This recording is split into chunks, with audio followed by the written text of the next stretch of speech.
BJP শাসিত পশ্চিমবঙ্গের ভাঙ্গর এলাকা দক্ষিণ বারাসাত গরুর হাটে এক নজিরবিহীন ও সংবেদনশীল ঘটনা ঘটেছে।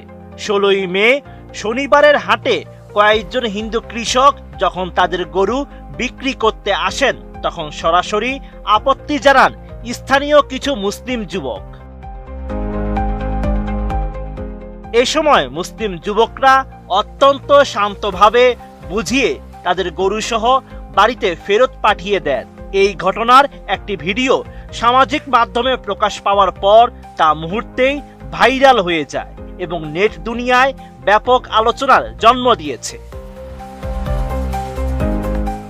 দক্ষিণ বারাসাত গরুর হাটে কয়েকজন সনাতন ধর্মাবলম্বী বয়োবৃদ্ধ কৃষক ও ব্যবসায়ী বিক্রির উদ্দেশ্যে তাদের গরু নিয়ে এসেছে। এই সময় স্থানীয় বেশ কিছু মুসলিম যুবক সেখানে জড়ো হন এবং গরু কেনা বেচায় আপত্তি তোলেন। যুবকদের মূল বক্তব্য ছিল হিন্দু ধর্মে গরুকে পবিত্র প্রাণী এবং গোমাতা বলে সম্বোধন করা হয়, তাই ধর্মীয় আবেগ ও বিশ্বাসকে সম্মান জানিয়ে হিন্দুদের এই হাটে গরু বিক্রি করা উচিত নয়।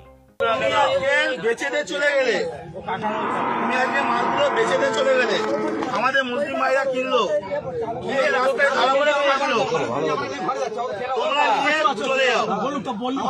তোমরা কেন, তোমাদের তো মাথা, তোমরা কেন বিক্রি করতে এসছো?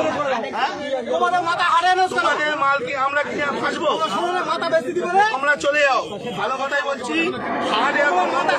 তোমরা চলে যাও। ভিডিওটি ভাইরাল হওয়ার পর নেটিজেনদের মধ্যে দেখা দিয়েছে তীব্র ও মিশ্র প্রতিক্রিয়া। অনেকেই এই ঘটনাকে ইতিবাচক এবং সাম্প্রদায়িক উস্কানি এড়ানোর একটি সামাজিক প্রচেষ্টা হিসেবেই দেখছেন। অপরদিকে অর্থনীতিবিদরা এই ধরনের নিষেধাজ্ঞার ফলে পশ্চিমবঙ্গের গ্রামীণ অর্থনীতিতে বড় ধরনের বিপর্যয়ের আশঙ্কা প্রকাশ করেছেন। বিশ্লেষকরা বলছেন, গরিব কৃষকরা যখন গরু রক্ষণাবেক্ষণ ও খাবারের খরচ জোগাতে পারে না তখন বাধ্য হয়ে সেটা বিক্রি করে কিছু টাকা পাওয়ার আশা করে। এখন ভয়, মামলা আর বাধার কারণে বিক্রি করতে না পারলে কৃষকের উপর ঋণের বোঝা বাড়বে। বিজেপি সরকার এসে আমরা মানলাম, ভালো হয়েছে, কিন্তু এ কি সর্বনাশ হচ্ছে। আর না তো গলায় দড়ি দিতে বলো, আর না হলে বিষ আনতে বলো। বিষ তো ফ্রি পয়সায় পাওয়া যাচ্ছে। রেখা তো ও গরু লাভাচ্ছে, কোন আক্কেলে ও খাওয়া দিতে পারবে? এককাল গোবর ফেলতে পারবে? ও 1 লাখ টাকা করে পাবে, আমরা কি পাবো? আমরা কি স্বামীকে খাওয়াবো? আমরা কি স্বামীকে খাওয়াবো? আমরা বাচ্চা কাচ্চাকে কি খাওয়াবো? আমার 5 লাখ টাকা লোন নেওয়া, সব মহিলারা এসছে আমার বাড়িতে, এসে বলছে লোন শোধ করো। আমি কি করে করবো? রাত্রে ঘুম নেই, চিন্তায় মাথা খারাপ হয়ে যাচ্ছে। আমরা কি করব? কিছুই করার উপায় নেই, কিছুই খুঁজে পাচ্ছি না।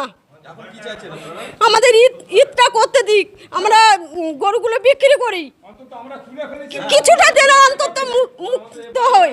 শঙ্কা প্রকাশ করে বিশেষজ্ঞরা বলছেন, দেশীয় হাটে গরু বিক্রি বন্ধ হলে পশুর দাম এক ধাক্কায় চরম আকারে কমে যাবে।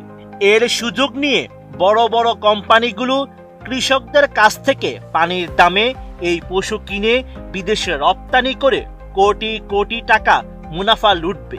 এছাড়া ভাঙ্গরের এই ঘটনা আগামী দিনে পশ্চিমবঙ্গের পশুর হাটগুলোর অর্থনীতিতে কি প্রভাব ফেলে এখন সেটাই দেখার বিষয়।